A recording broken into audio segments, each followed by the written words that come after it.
The quality of milk is far, far superior. You cannot get a better milk than a Jersey. We often get really good feedback about it to say it tastes like milk that we had growing up out of the vat. This is The Producers. I'm Dani Valent.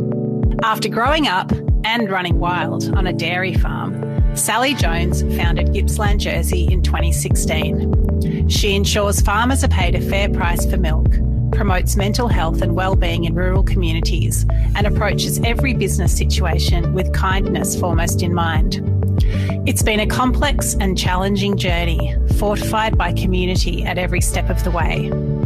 And just a warning that this episode talks about suicide and mental illness. I am Sallie Jones and I'm the co-founder of Gippsland Jersey, which is a small boutique milk brand located in Gippsland, where we strive to pay farmers a fair price. We're about rural mental health and kindness.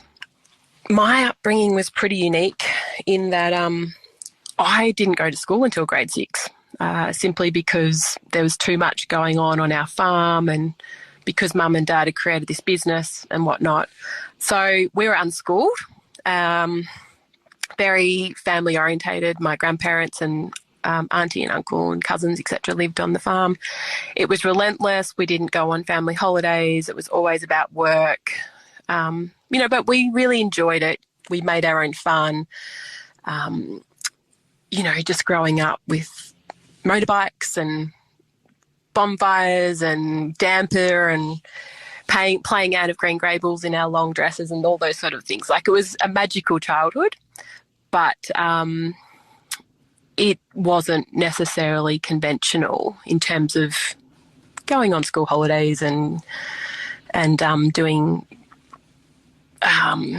We did sport and things like that, but our holidays involved going to Melbourne show and Sydney show and serving ice cream and getting paid for it. And we'd always take our friends and stuff like that. But I guess for me, I was always intrigued about how people in the cities wanted to know about life on the farm. And when I did move to Melbourne after I finished high school, I was attending the Melbourne farmers markets just to pay my to pay my rent. And my grandpa used to leave Lakes at 3 a.m, Lakes entrance, and meet me in Melbourne at the Collingwood Children's Farm, for example. And I remember, setting up my little stall and people coming up to the stand and saying, "Oh, tell me about what your cows eat," or "Tell me about the process of how this ice cream's made," or whatever. And I just remember thinking, why do you want to know this? A bottle or carton of milk might seem straightforward and simple, but it's not easy to be a dairy farmer. What are some of the things city folk don't know about dairying and trying to make a dollar in the process? Dairy farming traditionally has always been a tough one to be in. So my dad was a dairy farmer, so I grew up very much entrenched in that lifestyle and have seen and experienced firsthand what it is like. So my own lived and personal story is that my dad was working offshore in the 80s to supplement the farm's income, just because milk price has never been enough. And then I guess that sort of journey in him sort of realising that he was working off farm really hard for, 2 weeks on and 2 weeks off and tag teaming with my mum and, us 4 kids, etc., that he decided to then value add to his milk. And that's when they started Riviera Ice Cream back in the 80s, and I sort of grew up in the back of an ice cream shop or making ice cream or, milking cows. So that was sort of my upbringing, to give some background. And then I guess I'm, 4 decades into my life now and, seeing that dairy farming really isn't any different. Like, farmers have always, still struggled and talked about the milk price. And as we've seen even 6 years ago, when the dairy crisis did happen, it was absolutely devastating and just so wrong with what happened there. That happened, and then farmers were hit with 4 years of drought, where simply the grass didn't grow. It was just terrible. And then, for some it was followed by bushfires. And, obviously in the last year or two the milk prices have come up, which is great. But I think we're only really starting to feel those effects. Just because a milk price changes and you might have a good year doesn't mean that it solves all the problems. Family-run dairy farms operate on the cow's schedule, and they don't know about sleep-ins or weekends or holidays. What's it like in amongst the herding, milking, mooing and pooing? Cows are very much, it's a herd mentality, and there's always leaders, and there's always your favourite cows. I had one called Lucy growing up, and she was a beautiful Jersey cow and just beautifully natured. They're quite intuitive. Jerseys in particular are really friendly.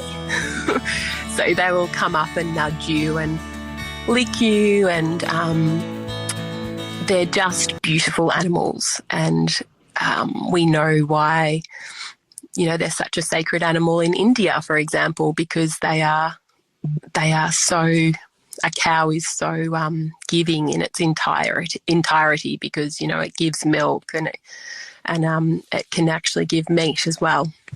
So it's 7 days a week, twice a day, where you get up in the morning and you put on your old clothes and your gumboots and go out on the motorbike and you round cows up. And sometimes it's really cold and wet and rainy, and, you've just got to bear the elements. Then you come in and the cows all stand out in the cow yard, and they come in one by one, in a line. For us, like, we had an 8 swing over dairy, so cows come both sides of the there's a pit, so and then you sort of the dairy platforms at about waist high, and then you have a whole set of milking cups, and so you go along the line and you put on the milking cups, and some cows might take 2 to 5 minutes to milk out. A cow can produce between 12 litres and 35 litres of milk at each milking, depending on the cow and the breed, etc. And it involves cow poo. It involves, your hair smelling. Actually, what's one thing I really despise about growing up in a dairy farming family was, just the always constant, like if you go and milk the cows, if you go anywhere near the dairy, you somehow end up with cow poo smelling hair. So, but it's a joy, and look, it is hard work, and farmers that are in the industry deserve to be rewarded well for what they do. It blows my mind that there's a perception that you'll pay maybe more for a bottle of sparkling water than you will for a bottle of milk. And if you actually see how much effort and energy goes into creating that milk, I think most consumers would be happily pay a little bit more than the $1.20 that sort of is currently sitting in there for a home brand style milk. Gippsland Jersey was founded in the fog of tremendous grief. Sallie shares the story of her father Michael's struggles, successes and eventual suicide. Growing up on a dairy farm, as I mentioned before, and really seeing my dad, especially being a pioneer in that space and going out and value adding to what he created. And then also he had a milk brand called Riviera Hometown Milk, where he flogged himself in terms of working 18 hours a day by milking the cows, and then he bottled the milk, actually had them in cartons, and then he was the delivery man or the milkman, and he used to go into Woolies at the time and just literally get his arm and spread front and centre and put his milk in the fridge. And I guess those were the days where there wasn't a whole lot of rules and regulations on how you did things. So growing up in that space and seeing it, and then Parmalat at the time seeing how much of a threat he was, and they actually bought him out for $1 million in the early 90s, which was incredible, and really, I guess, was amazing for a single dairy farmer to have a go and create something. And anyway, so I fast forward to 2016 when my dad was really suffering through some depression and some psychosis just because he'd lost his purpose. Because of our family dynamics and, things had changed and whatnot, he leased the farm and sold the business and didn't have an identity. And as any man, especially if you're a person in rural area and you've grown up being a farmer or being a business owner or whatever, it's a very hard thing, especially if you've worked really hard and you don't have a lot of leisure or you don't have any hobbies and things like that to put your energy into. You just fade away and you'll lose your sense of purpose. And that's what happened to my dad. And we didn't realise, I guess, how serious it all was, and never dreamt that he would actually take his own life, which is what happened in 2016. Devastating for me because I was particularly quite close to him and, really, just didn't dream of it. And anyway, a couple of weeks after that, the dairy crisis happened. And I am very much part of the Warragul Farmers Market, and people were inundating our social media asking, what milk can we buy? We want to buy something that is going to profit farmers and not overseas companies. We want to support our local farmers as well. And I guess just with a whole lot of grief and hurt in my heart and seeing all of this, I thought in my mind, yes, this is something I can really sink my teeth into, and I can channel my grief into creating something positive out of his life, because this is what he did. He hated the injustice. He would have just been so angry if he was alive to see what had happened a few weeks after he died in terms of the dairy crisis.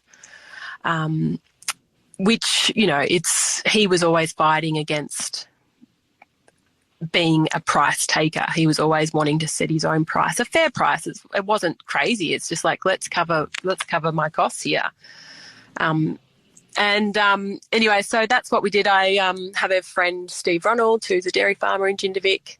He'd lost out in the dairy crisis and has beautiful Jersey herd, and was like, I want to value add to my own milk. So we came together and agreed on the 3 values about business, which I mentioned before. It's about farmers getting paid a fair price. It's about smashing that stigma that's still very much attached to mental health in rural communities, especially men. And then the way we do business is in kindness, because, you don't know where people are at, and you don't have to be, you can choose the way that you respond to situations and the way you speak to people. And it's just it's a good attribute. And, I don't know, there's a lot of stuff, and people just need a bit of more kindness in the world. So that's what we are. That's why we do what we do. And after we'd had that conversation, it was 3 months later that we launched Gippsland Jersey at the Warragul Farmers Market, where we processed 5,000 litres without knowing or having a real plan of how this was going to play out. We were very grateful for some of the local IGA supermarkets that said, we'll give you some shelf space. And honestly, that was incredible. We sold 2,000 litres at the Warragul Farmers Market on that first day. People came and they lined up. People don't queue up in the country. We don't queue up for anything.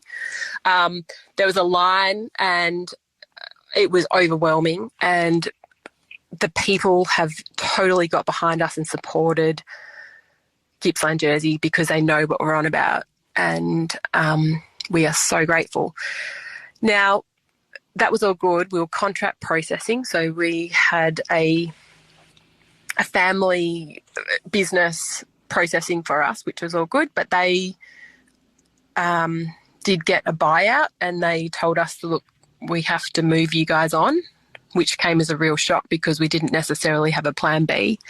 We thought we could find a plan B to process, but it was actually a lot harder because we were too small or we were too big for whatever, the processing people. Look, there's not many places that process milk, so we found it incredibly hard. We had a big piece of butcher's paper where we had names on the list, and we were literally picking up the phone and going through each one and putting a line through it. Now, the last option on that list was the Lakes Entrance, which was the factory that my dad built, which we didn't necessarily want to do, but that was the only option we were left with.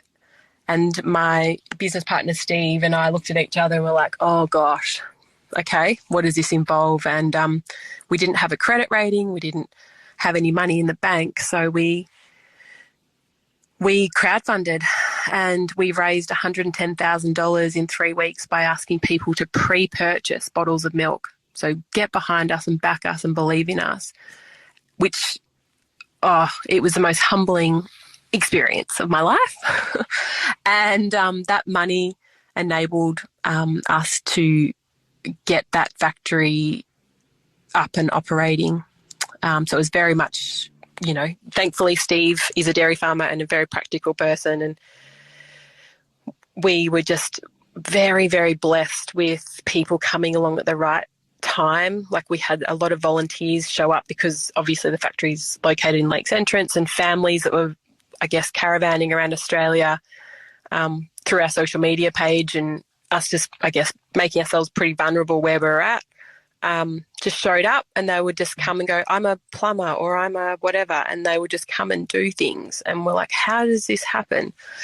So we've now, we don't just process milk, we do other value-added products such as the cultured butter and sour cream and buttermilk, pouring cream and ghee and things like that. So it's been a blessing in disguise in that we did get cut off from contract packing because we didn't know it at the time, but, when you do get to, control the whole process, it allows you to do other things.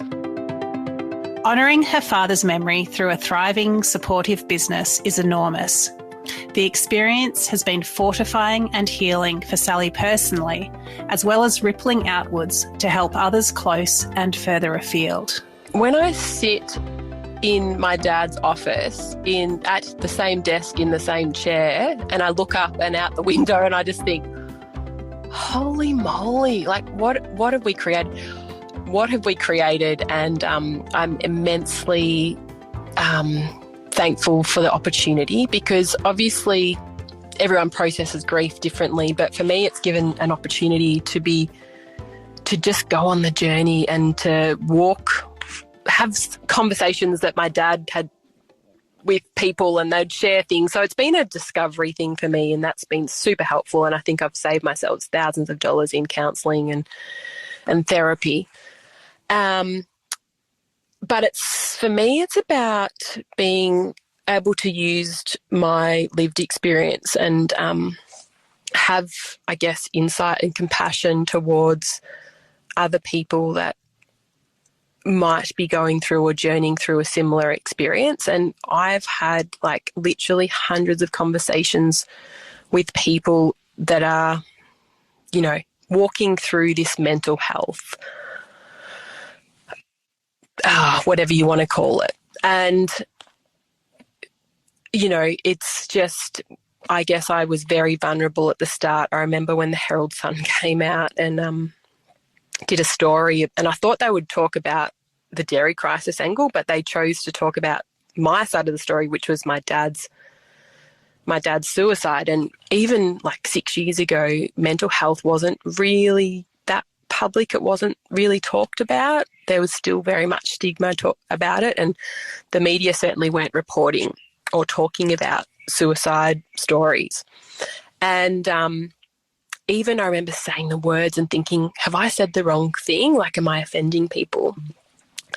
I had to get really, I guess, comfortable in my own skin in terms of just talking about it. And by doing that, it's then allowed others to open up and share their stories, which has gone on to us. Actually, we just create a calendar every year, and it tells 12 dairy farmers' stories that the farmers are from Gippsland, and they tell their mental health story. And it's been incredible because it's a platform for others to share their story. And it's not about the calendar, it's about the process. So it's incidental counselling where that farmer gets an opportunity to sit down and talk about their story at their kitchen table or on their farm with me. And I truly, I go there, I'm such an empath. I feel the feels in my knees. I actually get tingles and, all that kind of stuff. So I just, my passion is people and community, and I just love it. And we're always connected through the food, and obviously in this particular instance it's through the milk. And so farmers that have shared their stories, it's not even about me or my dad or Gippsland Jersey, it's about all of these other farmers that have gone out there, shared their story publicly, and then their peers reading their story and reaching out to them.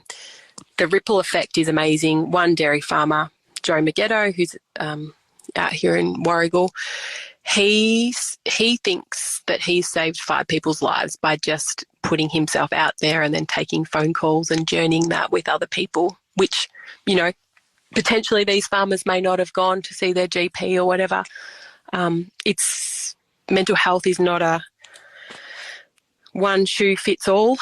It's very much an individualised approach, and I believe that the more people that have first aid mental health training, and the more we can look after our neighbours and I guess be alert to the signs that someone might be struggling,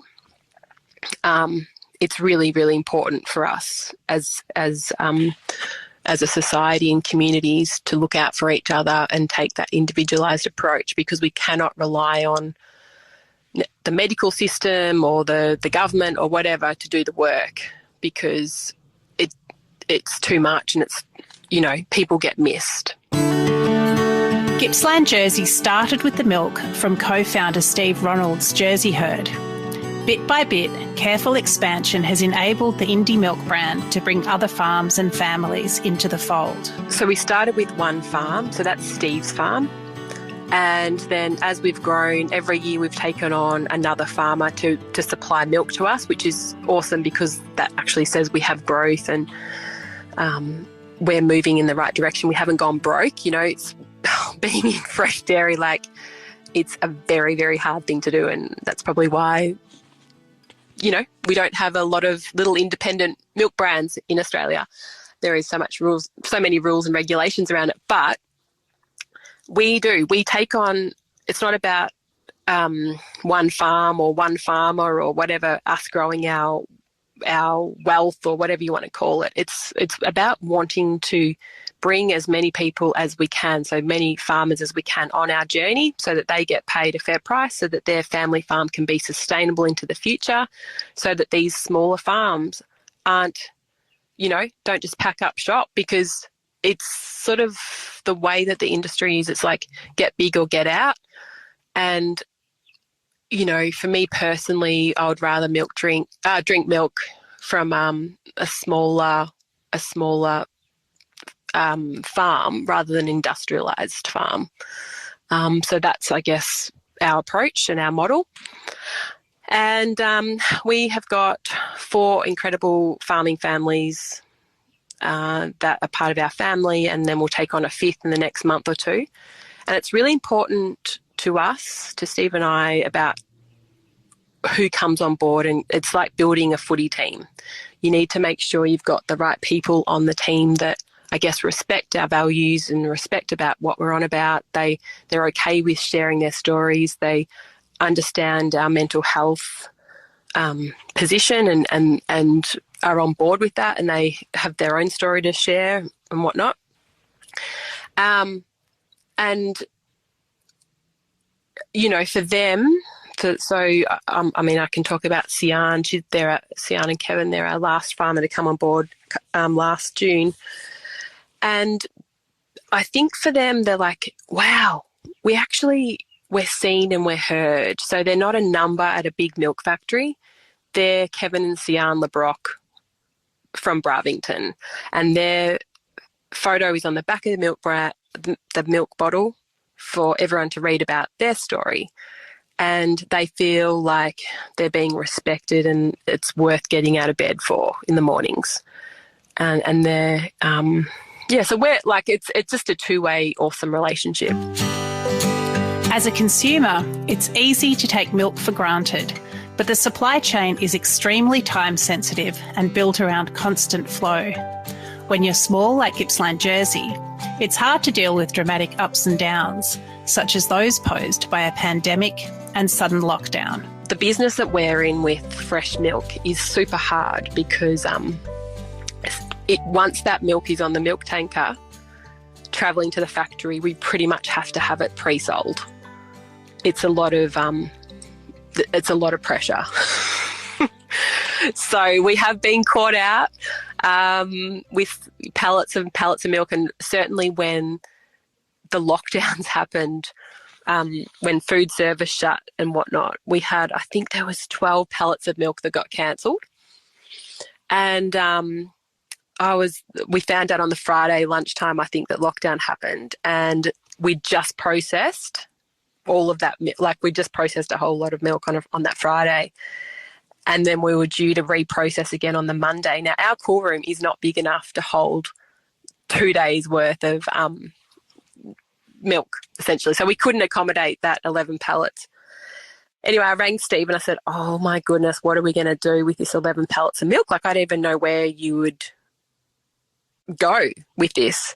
So we decided to put it all on the truck, drive it to Melbourne, and we put a thing on Facebook to say we're just heavily discounting boxes of milk. And because no one had anywhere to go, no one was going out, people just like bought these boxes of milk. And we went to, I think it was at Pakenham, to one of the car parks in Pakenham there. And we had cars waiting out on Princess Highway, blocking up the freeway. Like, people just showed up and like, we were just throwing milk cartons in the backs of boots and saying, thank you so much. Like, you know, it was once again amazing that the support of people and them showing up when we need it.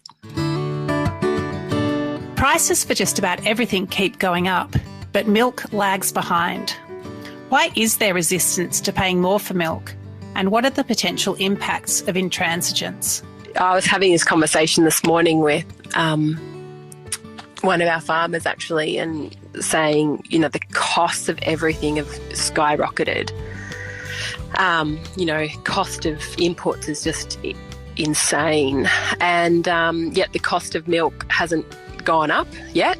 So, you know, petrol's gone up, for example, straight away, but milk, like, we won't see that increase. We're now just going through all of these costs going, okay, we have to increase our price. Like, it's not working for us, but we have to actually absorb all of these losses until we can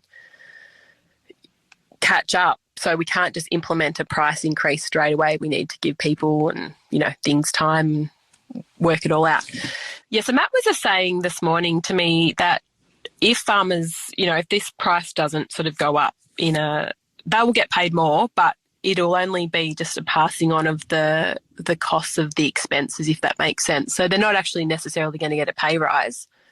It's just going to be making sure that they can cover their costs of feed or fuel or whatever on their end. So, and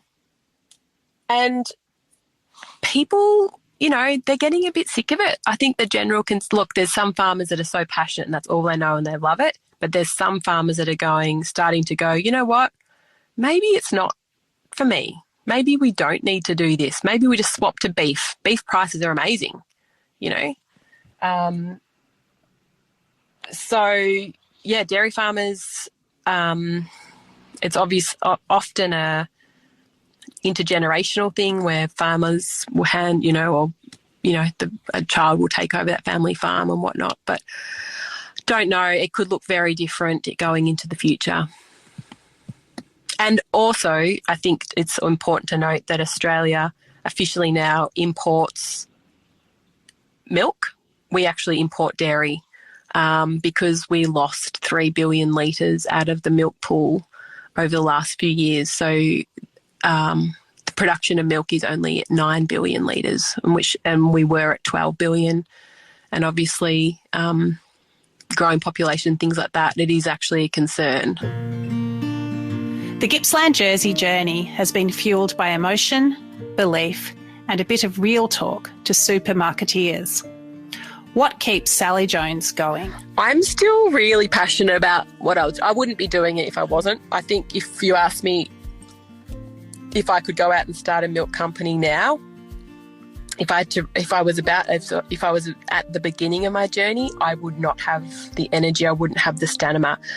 I think for me, Gippsland Jersey was fueled by my grief. It was fueled by my passion. It was about, wanting to channel that into something positive, which I feel like, we have done. And it's about, being a little bit of, it's about farmers, and it's about respecting them and about paying them a fair price, because they don't advocate for themselves. Farmers don't have the time. They don't have the, ability to go out and do a protest or write letters or whatever. They just take whatever the milk companies give them. So we feel like in a little way we're able to be a little bit of a thorn in the bigger company side. So often when you buy milk off a supermarket shelf, those milk brands are all owned by foreign countries, so Canadian, Japan, Japanese, whatever, Chinese. And so if you are mindful and you are wanting to make sure that the money stays local, check the labels and try and support Australian where you can, because we need to look after our own backyard. So I'm really passionate about, so for example, we do have our full cream and light milk in Coles and Woolworths, and they all pay the same price as the local milk bar and the cafe and things like that. And I remember when we first had a little conversation with Coles, and we haven't done things, through the proper channels. It's all about wonderful connections and relationships we've had with people. But when we were fueled, obviously, with a bit of anger when the dairy crisis happened, and I remember going to a meeting with someone from Woolworths, and they were sort of talking about price, and we said, no, this is the price, and we were so green, we had no idea. And we said, and I remember saying to the person at Woolies, I was like, yeah, well, how about taking off your $1 milk? It's totally disrespectful to the industry. It's disrespectful to farmers. Surely you are not getting the profit margin off that compared to what you would be getting off a bottle of Gippsland Jersey milk. Anyway, Steve was kicking me under the table, going, do we want this to happen or not? And it's just been actually a wonderful thing to have the support of the two major supermarkets stocking us, because that has enabled us to bring on more farmers and for us to, I guess, to certainly survive with COVID.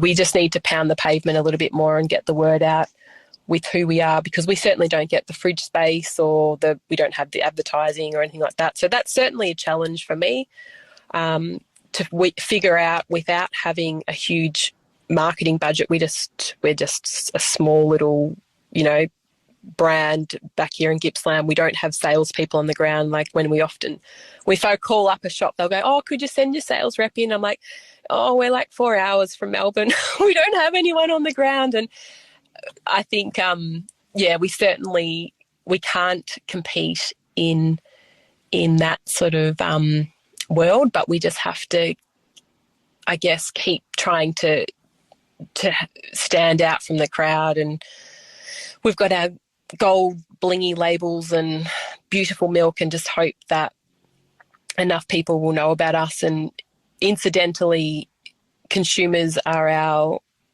marketing people, because often someone, as you said before, will have a connection to our milk, and they might tell 10 people, which then, 10 more people buy bottles of our milk, which fuels our growth and fuels us to enables us to grow and bring more farmers on. There's no huge marketing budget to broadcast to potential new buyers, but that has its upside. Sallie and Steve have warm and genuine relationships with so many of their customers. So we love it when a consumer has a relationship with us, whether it be just following us on social media, or they've met us at a farmer's market, or they know one of our dairy farmers, or they've had a milkshake, whatever it is, or they know someone that knows us. Like, you can't beat the connection of when you are connected. People have lost their uncle and auntie and nana and pop that used to have farms, and they used to go and visit. Oh, you got someone at the door? So there is a loss of connection to food, which is a real shame, because we obviously are on about farmers being paid a fair price, and it's really hard to justify when our milk is already a bit more expensive. So it'll cost between 5 to 10 cents extra per cup of coffee for that barista to use our milk in their coffee, for example. So when we go in and speak to a cafe and they're like, yeah, but why would we choose to use this milk? It's like, well, one, you're supporting local, and people love to throw around, support local. But when you break it down and you realise what happens when that $1 is spent in a local region, it gets turned over 8 times, which the economy benefits, that community benefits. So we, for example, get all of our boxes made in Nearham South by a family-owned small business, which, yes, probably costs us a few extra cents, but it's worth it for us. We get all of our labels printed in Melbourne. We could go overseas and get them printed, and it would save money, but we just prefer to support local. We use a smaller family tanker driver. Just, I guess, we are quite mindful about where we put our money, and then obviously that's passed on to the consumer. So we are relying on that consumer to say, we like what that company's on about. We like what Gippsland Jersey does. So we're happy to pay that extra few cents at the checkout or at the cafe to support that milk. And also, can I just mention, the quality of milk is far, far superior. You cannot get a better milk than a Jersey. We often get really good feedback about it, to say it tastes like milk that we had growing up out of the vat, for example. Gippsland Jersey takes pride in doing things differently, sourcing milk from small family farms, paying a fair price, and value-adding already premium Jersey milk. It's about keeping money local, improving the emotional and mental well-being of dairy farmers, and acts of kindness, both random and intentional. And the milk, butter, ghee and buttermilk is amazing too.